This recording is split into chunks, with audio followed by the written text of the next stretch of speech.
प्यारे बच्चों, जय हिंद। आज का हमारा कार्यपत्रक है 28 और 8वीं कक्षा में हम पढ़ रहे थे अकबरी लोटा। अकबरी लोटा पाठ से आपको याद आ गया होगा कि यहाँ पर लाला झाऊलाल की कहानी चल रही है और लाला झाऊलाल के हाथ से गिरा हुआ जो लोटा था वो एक अंग्रेज के पैर पर जा पड़ा था और अब उस अंग्रेज के साथ बिलवासी मिश्र जी बातचीत कर रहे हैं। लाला झाऊलाल को पहचानने से बिल्कुल इनकार कर देते हैं और अंग्रेज से कह रहे हैं कि बिल्कुल आप इस आदमी को जेल में ले जाइए, लेकिन उससे पहले मैं इससे ये लोटा खरीदना चाहता हूँ क्योंकि ये अकबर के जमाने का लोटा है। संसार भर के म्यूजियम तो इसके लाखों करोड़ों रुपए देंगे, मैं 50 रुपए में इनसे खरीदूंगा। तो अब हम आगे पढ़ते हैं।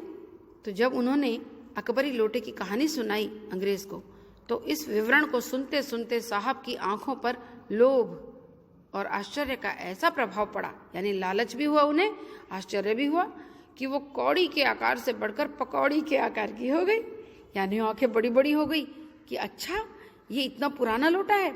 उसने बिलवासी जी से पूछा, तो आप इस लोटे का क्या करिएगा? मुझे पुरानी और ऐतिहासिक चीजों के संग्रह का शौक है, ये बिलवासी जी ने कहा। जब हम ये पढ़ रहे हैं ना बेटा पाठ, तो अब आपको समझना है कि इसमें एक संवाद तो बिलवासी जी कह रहे हैं और दूसरा वो अंग्रेज कह रहा है। तो अब मैं आपको बार बार ये नहीं कहूंगी कि कौन क्या कह रहा है, आपको खुद ही समझना है क्योंकि आगे जाके आपको संवाद लेखन भी तो करना है। तो अब आप समझिए कि कौन क्या कह रहा है। अंग्रेज ने कहा, तो आप इस लोटे का क्या करिएगा? बिलवासी जी ने कहा, मुझे पुरानी और ऐतिहासिक चीजों के संग्रह का शौक है, इकट्ठा करने का। मुझे भी पुरानी और ऐतिहासिक चीजों के संग्रह का शौक है। जिस समय ये लोटा मेरे ऊपर गिरा था उस समय मैं यही कर रहा था, उस दुकान से पीतल की कुछ पुरानी मूर्तियां खरीद रहा था। किसने कहा? ये अंग्रेज ने। तो बिलवासी जी अड़ गए, बोले जो कुछ हो लोटा मैं ही खरीदूंगा। वाह, आप कैसे खरीदेंगे? मैं खरीदूंगा, ये मेरा हक है। बिलवासी जी ने कहा, हक है? अंग्रेज ने कहा, बिल्कुल जरूर हक है। ये बताइए कि उस लोटे के पानी से आपने स्नान किया था या मैंने? आपने। आपके पैरों पर गिरा या मेरे? आपके। अंगूठा उसने आपका भुरता किया है या मेरा? आपका। इसीलिए उसे खरीदने का हक मेरा है। ये सब बकवास है, दाम लगाइए, जो अधिक दे वो ले जाइए।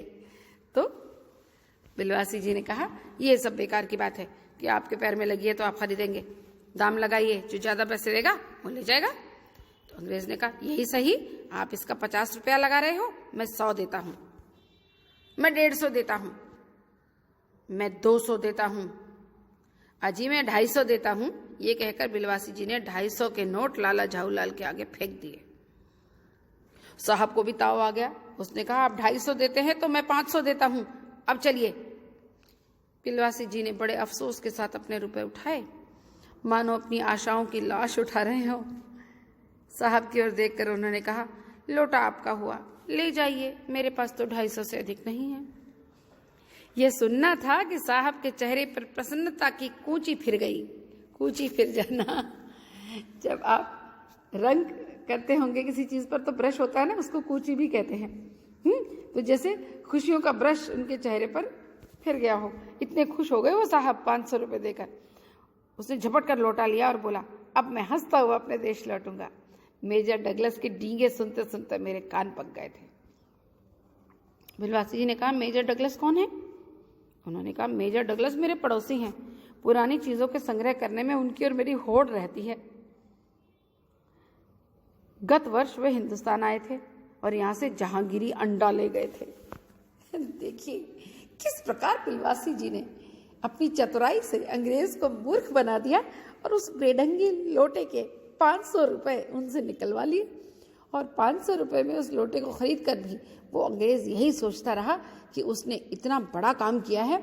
उसके पड़ोस में जो एक दूसरा अंग्रेज उसका दोस्त रहता है, मेजर डगलस, वो बड़ी बड़ी डींगे मारता है। वो भी जब हिंदुस्तान आता है तो ऐसी पुरानी चीजें खरीद के लेके जाता है। अपना जहांगीरी अंडा मुझे दिखा रहा था, अब मैं उसे अकबरी लोटा दिखाऊंगा। तो इस प्रकार पर्यटकों को कई लोग बेवकूफ भी बना देते हैं। तो बच्चों, इस गद्यांश को पढ़कर हम निम्नलिखित प्रश्नों के उत्तर करेंगे। अंग्रेज वो लोटा क्यों खरीदना चाहता था?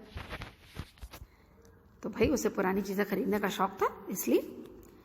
प्रश्न 2, बिलवासी जी को लोटा खरीदना नहीं था, फिर भी वो अंग्रेज से बोल भाव क्यों कर रहे थे?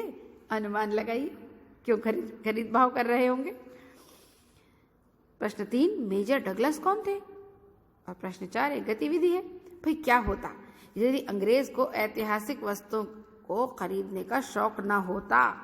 कल्पना करके लिखिए। बहुत मजेदार सी कोई घटना लिखना। भाई अगर अभी तो अंग्रेज को ऐतिहासिक वस्तुएं इकट्ठी करने का शौक था तो बिलवासी जी ने उस लोटे को ही सामने रख के और अपना काम निकलवा लिया।